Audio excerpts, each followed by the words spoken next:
You mentioned three very strong women in your life, your grandmother, your mother and your wife. And I think a lot of the elements that you just mentioned now are displayed very clearly here in your office about the things that are important to you. The other thing that struck me about your story is you've done quite a range of different things. So you've been a Sparky, you trained as a minister, and you went into consulting. How did those other roles prepare you for the political arena?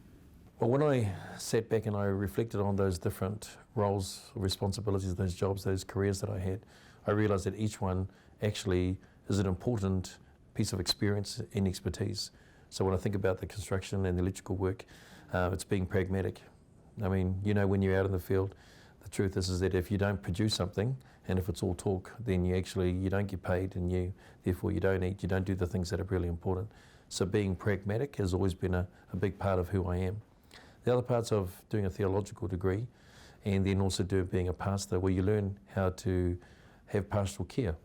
So you learn to be a good listener, to hear what people are, to understand, to connect with them, especially in some of the most challenging times, whether it be at the birth of their new child and their family, whether it be at their weddings, or even whether it be at their funerals. Pastoring also means that you also are preaching.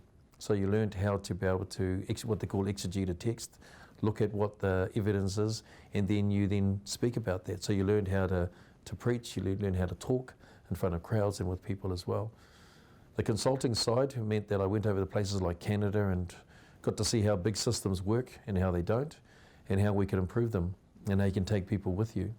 And so I suppose that I was bringing all of those elements with me, and each one of those careers actually helped me to be where I am here now, to fulfil what I see as a privilege and an honour to serve our community as a Member of Parliament.